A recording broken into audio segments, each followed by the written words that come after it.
Today's podcast is brought to you by Progresso Talent Partners, who for more than 25 years have successfully delivered interim and permanent leadership talent to transform businesses. To hire the talent you need to enable your business to thrive, visit www.progressotalent.com today.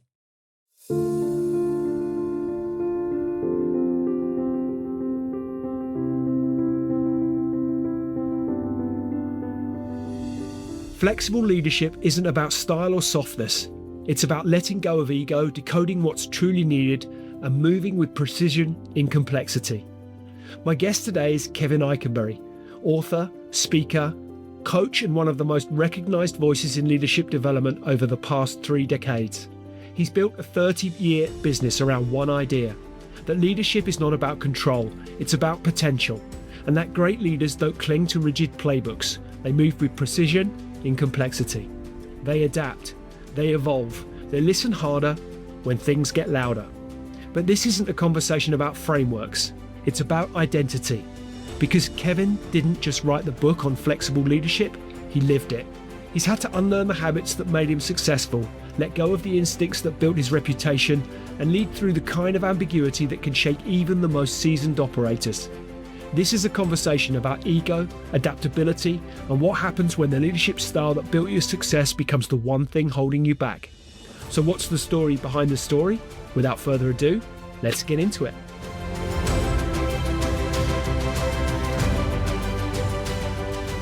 Kevin Eikenberry, welcome to Extrology. Great to have you here as my guest. I'm glad to be here, Lee. Let's get stuck in. I think, from my perspective, you've coached thousands of leaders. But what's one leadership truth you had to unlearn the hard way? Well, I think it's one that most everyone has to learn at some point. And I would like to think that I've learned it forever, but I probably need to keep learning it. And that is, it's not about us. It's not about us. Leadership's about outcomes and others. And it's not about us. And the reality is that who we are and what we bring matters. That's why we're having this conversation. But it's not about us. All of those things, all the stuff we'll have in this conversation that matters as it relates to us should all be in service of outcomes and others. And was there a moment that brought you to that conclusion? No, I don't have the Damascus Road moment for that, as much as I have lots of times that I was reminded, right? So, and here's the thing. I know that most of you that are listening would say, well, Kevin, I know that. But the question isn't whether we know it intellectually. The question is, are we doing it? So I can think of many times when I've had to check myself, or I've asked myself, or a situation has passed and I reflect back on it. And where was I putting my value in that moment? And if a situation didn't go the way I hoped it would have in my role as a leader, how much of that had to do with my ego versus focusing on the needs of the outcomes and the folks involved. And so to me, it's not like I had a moment, because I think everyone has probably had the intellectual point around that. But I'm not talking about an intellectual understanding of this. I'm talking about, like, how am I doing it all day long, every day? And there's nothing wrong with having an ego. Ego is a part of who we are. But when it gets misplaced and misprioritized, that's when it becomes problematic. The thing that strikes me about what you describe, and maybe it's very self-reflective and evidencing a way of thinking, I suspect, as a consequence of what I'm about to ask, but it takes a tremendous amount of self-reflection, it strikes me, and honesty with yourself, within yourself.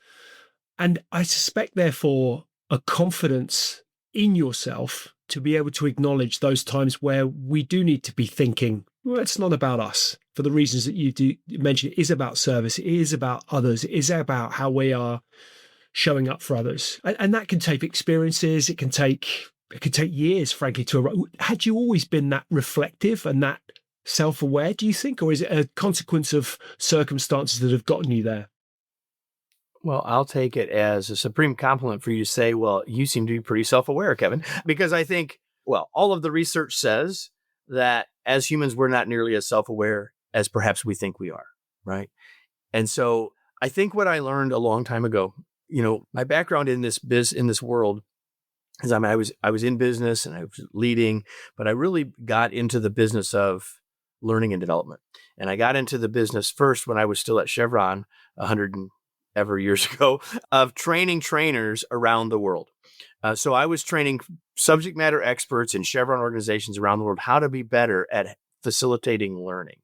And so at that point in my career, I was trying to get good at a lot of things. But one of the things I was really working at understanding better was how we learn.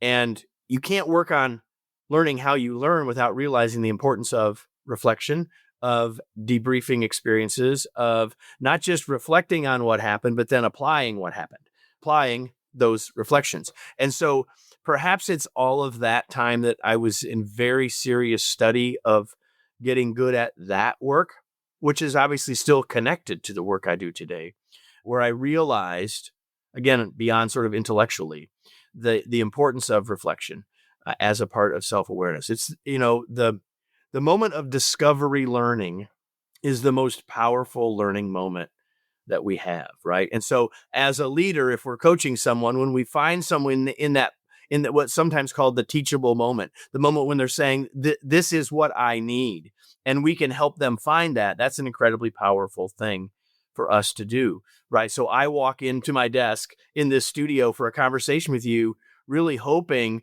that someone that hears these words at some point in the future, they're ready for whatever it is that you and I are saying, because that's an incredibly powerful moment. Mm-hmm. And we come to those moments of discovery through enough awareness to say, there's something here that I need. And so to the degree that I've become better at self-awareness, and man, I've got more blind spots, as they say in the US, than Carter's got pills. But I do work on it consistently. I work on it hard. And one of the things I always am reminded is, okay, how was I showing up there?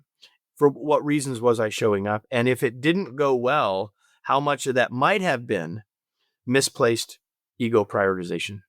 You talk a lot about flexible leadership. What's something that you were rigid about that almost cost you? Yeah, I don't know. That's a really good question. I think people that have known me throughout my life would say, well, Kevin is relatively open. He's, I don't know that they would have used the word flexible, but I think people would see me as being open-minded and open to seeing things in new ways. So I don't know. And I'm not answering your question out of you go, well, I've never been rigid. That's not what I'm saying. What I'm saying is I don't have a good answer. Lee, probably in about 3 hours, I'll have a really good answer for you, but I don't have a really good one for you right now. Don't worry. Was there I guess I'm interested to understand sort of the scar tissue that informs through much of these conversations. Was there a moment in your leadership career where your instinct or perhaps your experience failed you? Oh, I'm sure lots of times, right? So again, I don't know that I have that in this moment I can think of a moment, but there are plenty of times when I look back, the approach that I took, I could have taken a better approach. I could have shown up differently.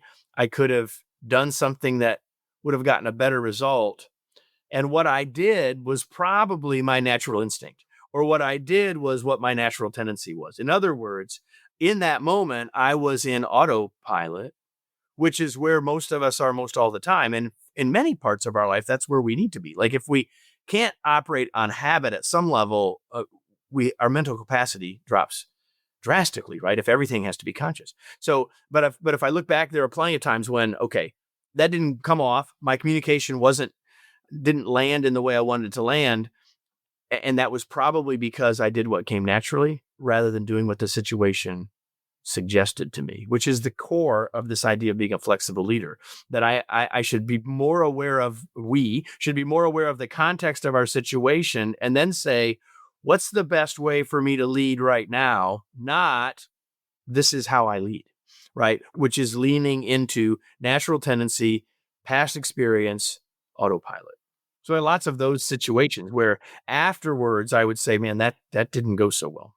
And it was likely because I wasn't thoughtful about how I went about doing the work. So the scar tissue comes from lots of those times when I found that my natural approach, my auto response didn't get me the result that I was hoping for or that my team deserved.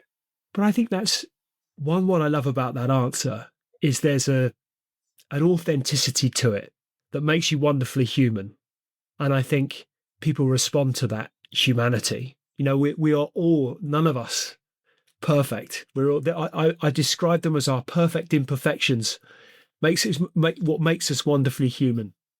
So I think there's an authenticity to what you describe, which is really refreshing and insightful, and I think says an awful lot again about your self-awareness, which is integral to this idea of flexible leadership and reflecting the situation in which we find ourselves. I wonder as to the thing that strikes me is the how, because I think one of the things when it is incredibly difficult, and again, maybe this is evidence of my own my own missteps, but nonetheless, what's very difficult to do when emotion and circumstance and pressure and the situation in which you find yourself is demanding of you a default or calling of you a default response, calling on you to revert to type as a natural kind of reflex action.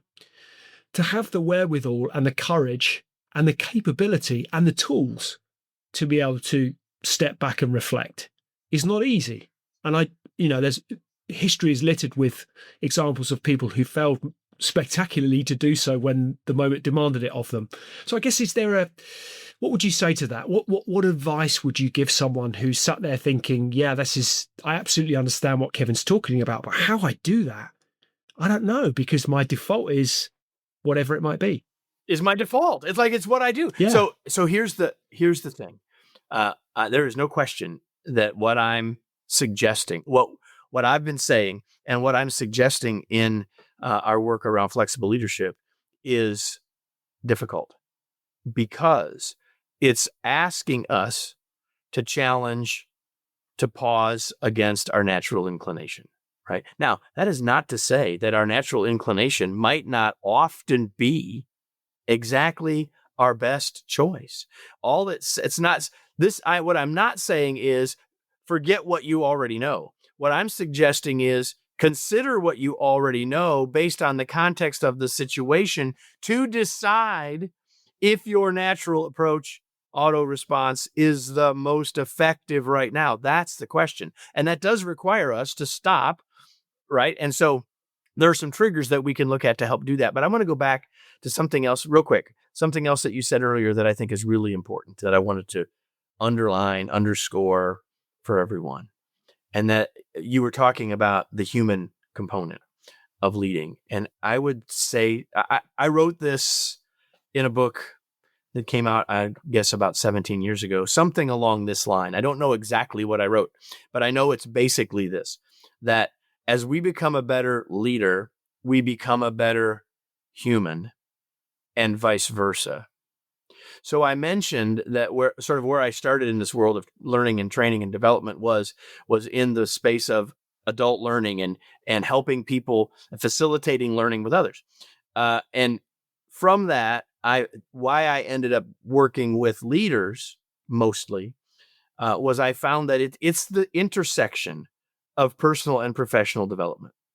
That if we want to be a highly effective leader, then we have to become better human beings, because the skills are completely intertwined. And people say, well, Kevin, how do you balance personal and professional development? I say, for me personally, it's very hard for me to pull them apart. And it's not because I'm a workaholic, although I've probably been called that at some point in my life. It's because of recognizing the intertwining of how these things fit together. So if I'm suggesting that that this is hard work that's required for us to be a better leader, the good news is it's helping us in every area of our life, because the moment that you're willing to step back from your auto response as a leader is the moment that you're more able to step back from making the comment to your friend or your family member that you wish later you'd have done differently. Even though in the moment it was genuine and all of those things, you say, you know what? In retrospect, knowing what I know now, I'd have done something different. And if we can figure out more of those times to help us be more effective in the moment, we've got a better chance of success in every phase of our lives. You shared that one of your early leadership missteps was building something that couldn't survive without you. What did that teach you about sustainability? It took me back to when I was in college. And when I was in college, I and a couple of other people had this vision to create and I won't go into the details of the event because it doesn't matter for the purpose of our conversation, but to create this event that would be a chance for us to learn a lot about the industry that we were involved in. And it would be a way to help students learn about that industry. And it would be a way to raise a bunch of money that we could put into scholarship funds for future students. And we had this idea. We created it from scratch. We had great success with it for 2 or 3 years while I was leading it. And then when I was no longer there, the first year there was really 3 of us that for whose vision it was. That everyone would probably say that I was, if it was the 3 of us, it was probably me and the other 2, but it was a team of 3 of us. And then they graduated and I remained and continued to build this. And we raised a bunch of money for scholarships and a lot of great things happened. It's like a win for everybody, but I wasn't able to create something that lasted, right? Like it had been my vision that would be something that would last far longer than the time that I was around. And it didn't die immediately, but it did die, right? And so I've often thought back that, man, what would I do differently now? Well, obviously there's a lot that I know now that I would do differently, but it was a time when, if you're honest about it, there was probably some ego in there. Like I would have said, I want this to last, and I did want it to last, but why did I want it to last? And there's a lot that I know now about how I would have brought others in, engaged others in, we engaged lots of people, but engaged others in ways that prepared them, succession planning really, prepared them to take the lead, not just of the work, but of the vision. I want to come back to the idea of flexibility. And I think you'd framed it as, we've talked on this, being willing to let go of auto response it feels like the phrase I want to use, habit, or perhaps even identity. Well, we could talk about the difference between habit and identity, because that's a big problem here. I'd love to. That's what I want to get into. I'd love to understand how you distinguish between the two, because I do think that's profound. And I think perhaps the part that most people resist. But I'm interested in how do you distinguish between the two? So I was giving a talk at a conference the other day, and the title, just 2 days ago, actually. And the title was "Leadership Styles Are Overrated." And of course, I used that title because I wanted people to show up, right? A little bit of controversy doesn't hurt anything. Sure. And I'm not saying that leadership styles can't be helpful. I'm not saying that communication styles can't be helpful. I'm not saying any of that. I know people that have created many of those. I stand on the shoulders of people who had great intentions to build models that would help us all be more successful as leaders. Like all of that. Yes. And here's what happens. We take a very complex world and create a model of it, which is necessarily simplified, which is necessarily devoid of much nuance, in order for us to create enough of a pattern so we can use it to help us understand the world and understand ourselves. Excellent. But then what we do is we take nuance out again and strip it down, and it's not the model now. Now, well, this is who I am. So I am an ENFP. I am a yellow. I am a these are my leadership strengths. I am a facilitative leader, whatever it is. And so once we say I am this, it's our identity. See, there's a difference between who we are and what we do. Habit is tendency. Identity is something else. And so habits can be informed by our identity because we try to maintain our identity. And when we have an identity that says I am this, then it becomes extraordinarily hard to shift, to change, to flex. Like, we all know that changing a habit is hard. Like you and I were talking before we came online about your early work life, right? And the ashtray. Like, I'm guessing, I don't know, we just met, that you probably, if you still smoke, it's way less than you did then. Am I correct? I haven't smoked for 25 years, but so it's a lot less. There you go. But the shift, see, I didn't want to make an assumption one way or another, but the shift from smoking to not smoking, not easy. No. Changing a habit, whatever it is not easy. Changing a habit when it's part of who we think we are is nearly impossible. So if our identity is locking us in, that's where we must start if we want to try to take the path I'm suggesting. And here's the thing. So, it's been, Lee, just a little over 5 years ago that everybody's world changed because of a because of a pandemic, right? Yeah. And so let's just go back a little further than that. Let's go back, say, 6 years. To all of you who are watching or listening, I would ask you, are you leading the same way, fundamentally, that you did 6 years ago? And if your answer is yes, my question to you would be, has the world conspired and changed in a way that comes closer to matching your approach?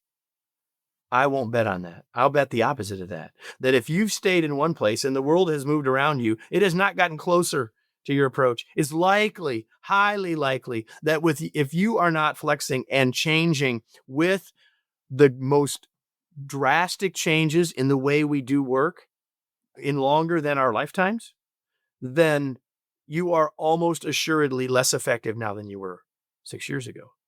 Now, I'm learning and I'm growing, and that's awesome. And flexing sits on top of that, right? Like, I'm learning and I'm growing and I'm getting better at doing coaching, but am I able to coach in new ways, like truly new ways? Or am I able to adjust how I coach in this moment based on the person that's in front of me and the situation that they find themselves in? That becomes the challenge for us. I'm reminded of a phrase. I don't know. I'm sure it will translate. I don't think this is a particularly or uniquely British phrase, but it was something along the lines of, if you always do what you always did, you'd always get what you always got. I think I've said that right. Words to that effect. I don't think that applies anymore, right? So if you're to your point, if you always do what you always did, so if you're leading or managing or whatever, choose a thing. If you're always doing the same thing that you did 6-7 years ago now, you couldn't possibly be getting the same outcomes that you were getting 6 or 7 years ago, because to your point, the world has changed. And I suspect this period of history, and particularly the pace of change, will be studied by future generations in much the same way as we might have studied the Industrial Revolution when we were kids. I suspect when you're living through it, yes, it's, we can step back and we can reflect and we can see elements of changing behavior that are very apparent to us. But I don't know that we actually truly understand the true pace of it and the implications of it when we're living through it. I think it probably takes a historical lens of looking back, maybe times when we're long gone, but it is an incredible time to be alive. And I think it's having a massive effect on what is required of us as leaders and what we are requiring of our leaders.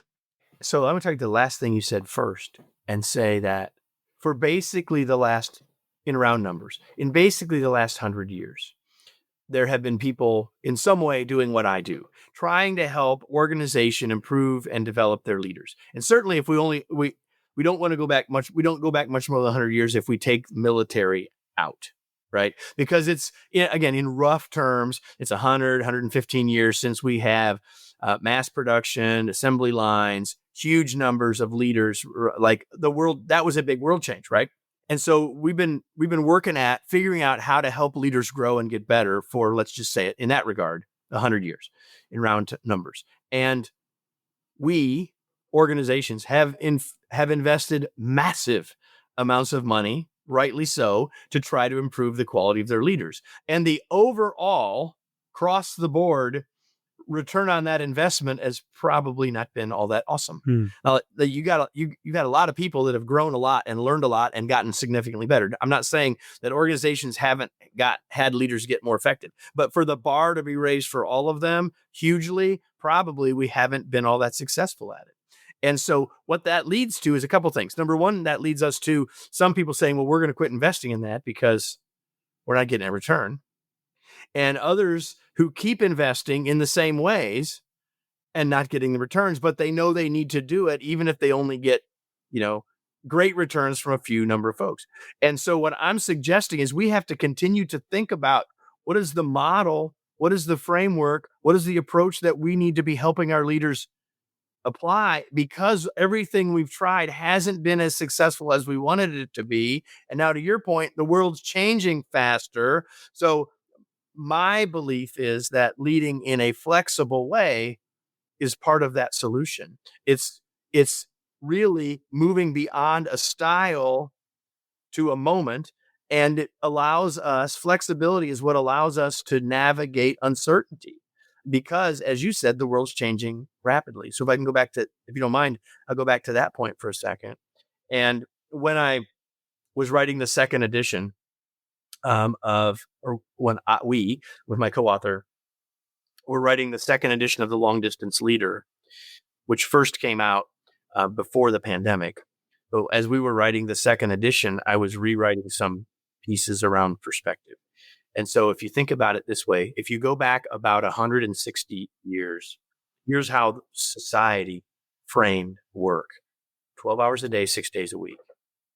That was sort of the norm for work. And it took about 80 years, let's say Henry Ford-ish, to reframe that as work is 40 hours a week, Monday through Friday.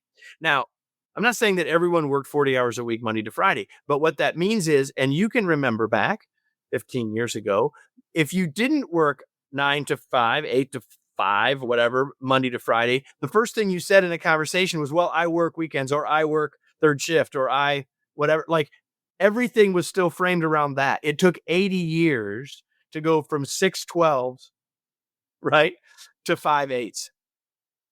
And depending on where you live, in a weekend, it all changed again. Now, there was movement in the direction of hybrid work. There was movement, and we've had sales teams that were remote for a long time. But in terms of the fundamental societal view of work, we changed it in a weekend, or a month, if you want to think about it globally, right? And that's not the only thing that we now have to navigate as leaders, right? We have technology changes. We've been dealing with technology changes for the last 30, 40 years, certainly digital technology changes. But this thing called AI is a big black box, right, that we have to figure out as leaders. And we put that on top of a complete societal shift in the way people think about work, when we work, how we work, where we work, with whom we work, what the workday looks like. All that's changing in real time. And so will people look back at that? Do we understand that yet? We do not. And so it takes people like you and I, Lee, to talk about it and get others to lift their eyes enough to at least realize that that's the navigation that they're trying to do, and that that's the landscape that they're living in. What's the cost of rigid leadership you've seen most often, and what kind of damage does it do? Well, the first damage is reduced results, right? However you want to review those results, you're going to get fewer results, less results, lower quality, lower productivity, all of those things. Beyond that, though, and inside of that, though, are if you are leading rigidly, both sort of on a big picture as well as on an individual basis, your turnover is probably going to be higher. Your engagement levels are probably going to be lower. And you could say, well, Kevin, I have high levels of engagement with my team. Awesome. So that means you're rigidly doing something better than someone else might be doing. But if you stay right there in a world that's changing, those things are probably going to go down. So I can say with some degree of certainty, whatever your current habit set as a leader is or looks like, if it doesn't change, a lot of things will go south for you in the future, regardless of what your starting point is, right? You said flexible leadership doesn't mean doing something new. It means intentionally deciding to. What changes when leaders internalize that? It changes their identity. So I would say, if you're going to say, what's my leadership identity? It was, I lead based on my values, and I do that in a flexible way. So just make a point. So when I sign copies of this book, for every one of my books, I try to have a different way that I sign it, right? And so flexible leadership's coming out. And so the way I sign it is, here's to becoming a flexible leader. I don't say here's to being a flexible leader, right? And that's intentional. And most people might not notice it. If they can read they have to be able to read my handwriting, which is a possible problem. But that's intentional because it's about us being on a journey in that direction. And so that needs to be a big part of this process. Being a more effective leader, whatever kinds of guidance you want to take towards that goal, is a journey. There's not a destination here.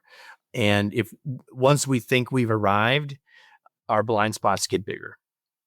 I just wanted to pause then because I think that really lands. I think that's a really important point. I think coming on to the book, let's talk about flexible leadership. If someone reads flexible leadership and I want to use the phrase nods along, in acknowledgement of the message you impart, but nothing changes.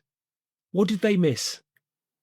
Well, here's the thing that as an author, you must accept if you write books. Some people won't read them at all that have them. And that some people that read them will finish and then change nothing, right? And you're saying, what happens if that's the case? Well, I think that it's just like this conversation, Lee. People are going to listen to this conversation, and I'll quit talking to you and talk to the audience. You're going to listen to this conversation, and I'm going to hope, we are hoping, that there will be a few things that we will have said that you go, that's really good. That's not enough, right? And it's the same thing with the book. That's really good isn't enough. Now, perhaps this conversation and perhaps reading this book would start to change your mindset, the way you view the world, the way you view work, the way you view your work as a leader. And if that's the case, then I've done the first part of my job. In other words, in order for this book to help people, your mindset likely has to shift. And then the book gives you some skills, right? But if I help you get the mindset right and you understand the skills intellectually, but don't take action, then we really haven't gotten anywhere. That's why the book is aligned around mindset, skill set, habit set. And we talked a lot about habit earlier in our conversation, and I'm so glad that we did, because ultimately, if you find this conversation or this book useful, great, go do something, right? Because until you go do something, nothing's going to change. So what are people missing if they read the book without applying anything? They're missing the biggest point, which is please go do something. Please go try something. And it won't be perfect the first time. Nothing ever is. That's okay. Start. Try something. Pick a place. Find a situation and try it. And then reflect on whether that worked, how that worked. How would I do that again? Not, well, that didn't work, so I'm not going to do it. But why didn't it quite work? And what do I need to adjust next time? Or what did I miss in my assessment of the context that might lead me to do it slightly different the next time? That's what we're after. What do you learn about yourself as a consequence of writing the book? So one of my earlier books, after I had written it and it was out in the world, this may go back to the ego thing a little bit, just for a sec. But after the book had come out, someone asked me, Kevin, what leadership book did you learn the most from? And I said, mine. And they looked at me kind of like, who is this monster? And I said, no. Let's be clear. If you didn't ask me what's the best leadership book I've ever read. You asked me which book did I learn the most from. And I will completely 100% say that the one that I wrote, and not just that one, but everyone since then, I've learned more from writing them than from reading anyone else's. That doesn't mean it's better, but it means that it's deeper. And the other thing is that if we think about learning as action or behavior, right? What writing a book does for me, what writing this book did for me is in some ways what all of them do for me, which is because I'm leading a team and helping leaders around the world, right? So I'm writing the book for the leaders, for those other leaders, right? But as I'm writing it, I'm asking myself, are you doing it? And every paragraph and every chapter is holding up a mirror. And every rewrite and every edit is holding up the mirror. And in the case of this book, when I recorded the audio for the audible version of the book, which is the first chance I've had to do that, it was an experience that was cool to do, but it was an experience that was humbling because I continue to come back to that question, Kevin, okay, you know that's right. You know that is true. Are you doing it? And that's what I feel so blessed about the work that I do, Lee, whether it's writing, whether it's coaching, whether it's having this conversation with you, whether it's training a group, whether it's doing a keynote, is that I'm always presented with that question. Okay, Kevin, are you doing it? And I believe that I get better at the doing of it because of the writing about it. And that's interesting that you should reflect that it was almost like the rereading, the audiobook experience. That was a whole nother level for me. Another layer, right? another depth to the reflection. It's another level of it, right? Again, I wrote the words. Yeah. I read them multiple times before I submitted them for the first round. Then it went to some readers who gave some feedback. Well, hey, you need to say more here. This isn't clear here. All right. And then there's a line edit. So I wrote the words, read the words a bunch of times, changed a bunch of the words along the way. And then you're reading it out loud. And it's another level. I tell people all the time that thoughts are fuzzy, words bring clarity. And it's the same idea, Lee, that, so it's the same idea. It is after this conversation, you share something that I said with someone else.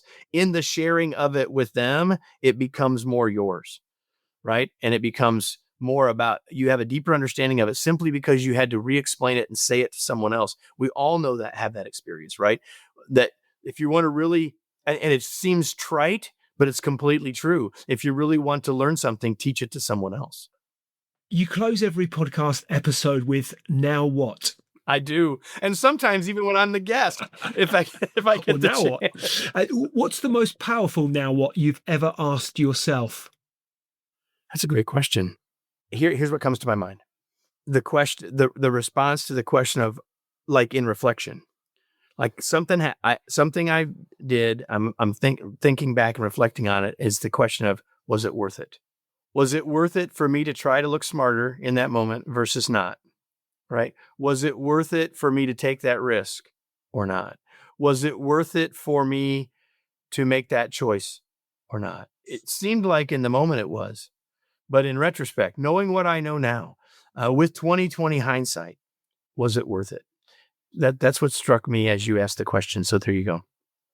Let's get back onto leadership. If you were designing the leadership curriculum of the future, what wouldn't make the cut? What wouldn't? I'd be very careful with stuff around leadership styles. It's simply because as humans, we tend to then overuse them. So I'd be very careful about that. What wouldn't make the cut is 12 extra skills. What would make the cut is more time spent on mindset. What would make the cut is more time focused on what really matters, which is outcomes in others. What would make the cut is more conversation and less lecture. And what else wouldn't make the cut would be too much pontification. What's the real risk if we don't produce more flexible leaders in the next decade?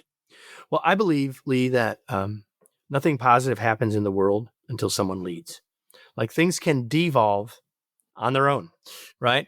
But for things to evolve, for things to improve, for things to grow, it requires leaders. Now, I'm a hopeful, optimistic person by nature. And I believe that for all of the problems that we have in the world is a better place now than it's ever been. And I believe in 10 or 15 years, the world will continue to be a better place than it's ever been.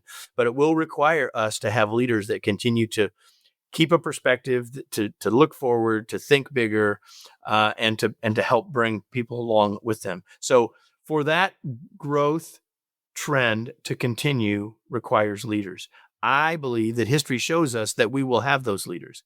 I believe that if we have more of those leaders, if we have more people that are doing the kinds of things, Lee, that you and I have talked about today, that the opportunities for expansion, development, growth, we can break the trend. We can beat the trend. We can get above the growth curve, if you will. In other words, the more people that can exhibit the kinds of things that we're talking about, the more leaders that we as organizations can help develop and help inspire and help grow, then the faster the world can become a better place. You see, I also too share your eternal optimism. I'm a great believer in the goodwill out, and I'm also I have huge faith in the human spirit. I just think that on occasion, the phrase that it's always darkest before the dawn absolutely is one that would appear to apply if we look back through history, that sometimes you have to get to a point where you realize things need to change, and that becomes an upswell of a movement that pushes a change through. And I think it's an incredibly exciting time to be alive because of the opportunities that we can all see. I recognize it's uncomfortable. That uncertainty provides much of that discomfort because we crave, I actually once said to somebody, I'm fascinated by this sense that from a human perspective, we crave certainty, and yet we face uncertainty every day when we wake up. We convince ourselves we have certainty, and yet none of us has certainty. We think we do, but we don't. We got very little certainty. Very we know little the sun's certainty. going to go up and go down. Death and taxes, right? That's about it. The sun's going to come up and go down. Death and taxes. There's going to be oxygen for us to breathe. After that, it's all out there. Right? Yeah, I agree with 100%. you. But I actually uttered that phrase once, and somebody said to me, I don't think it is certainty we crave. It's control, which was an interesting spin or lens through which to consider that statement. But I do think, so that's a whole conversation, because as humans, there's very little that we actually control. I agree. What we control is ourselves, which is what we do, say, think, feel, and choose. Like, that's what's in our control. And there's a massive amount of things that we can influence. Leadership is about influence. Right? We can influence outcomes. We can't control outcomes. We can influence others. We can't control others. We can influence a lot. We can't influence gravity, time, physical laws of nature, right? Death. Well, but we can influence death. See, influence isn't a guarantee, but if you exercise more, eat better, you're improving, as examples, you're improving the odds you'll live longer. You don't have control over that, no, but you do have influence over that. Yeah. But even when you do all of the most effective, best possible things to extend your life, you won't necessarily extend your life. And even if you do all the best possible things to coach someone in this moment in the very best possible way, the other person is ultimately making the choices, which means it's not always going to work.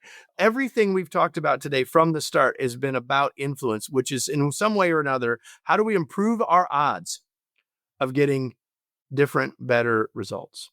Not guarantees, because we have very little control. What role does discomfort play in sustainable leadership? And how do you teach that without breaking people? Well, first of all, if there's no discomfort, there's no change, right?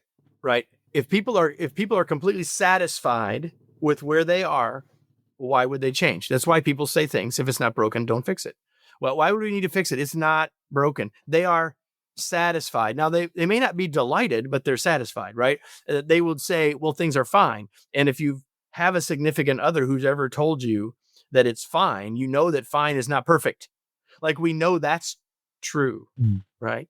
So discomfort, dissatisfaction is a necessary component for any kind of change, personal, team, or organizational. But that doesn't mean it has to be debilitating. And in fact, if I'm trying to help people make change, I'm not trying to make them more and more dissatisfied. I just want them to make them dissatisfied enough to consider something else. Because here's what happens. If I raise someone's vision for the change, then their dissatisfaction grows, but they don't get more anxious because now they see the picture of what they want. Right. And so it makes them want the vision more, and it grows their dissatisfaction, but it doesn't grow their dissatisfaction in a way that is debilitating, because now they have a vision of something better. And so now it's, what are the steps we need to take to get to that vision? And so when you put together dissatisfaction and vision and steps, then you're almost all the way toward people being ready to make the choice to change. Kevin, Flexible Leadership, where can listeners go to find out more about the book and more about you? A couple of things. So first of all, you can go find me and follow me and connect with me on LinkedIn. I'd love for you to do that. You can go to our overall website, which is my name, KevinEikenberry.com, KevinEikenberry.com. If you put a /flexible on the end of that, it'll take you to stuff about the book, points where you can go to buy the book.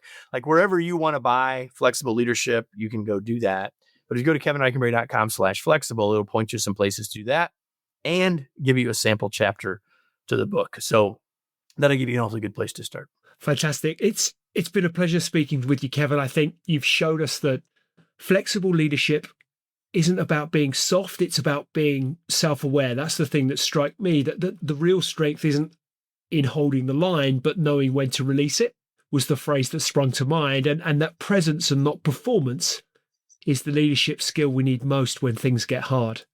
So, you've reminded us that leadership isn't a template. It's a decision, one we make again and again, especially when we're under pressure. So it's been fascinating to get your insight, and I really appreciate you coming on the show and sharing your thoughts with us.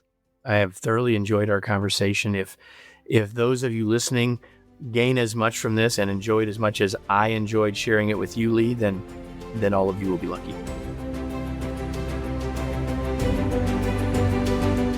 If this conversation gave you something to think about, don't keep it to yourself. Share it with someone who leads or someone who's just trying to do it better. Leave a review wherever you're listening. It helps Extrology reach the operators and decision makers who need these kind of stories most. Follow the show, subscribe on YouTube, and if you want to go deeper on today's themes, leadership under tension, adaptability, high trust performance, then check out The Signal, our Substack where we break it all down into real world tools. And if you're building something of your own, whether that's a business, a team, or a better version of yourself, explore our systems. The Growth Founder for strategic clarity under pressure, the Career Edge for high performance reinvention at any stage. Until next time, stay curious, stay courageous, and keep building something that moves with you, not against you. Just a reminder, today's podcast is brought to you by Progresso Talent Partners. Visit www.progressotalent.com today for more information.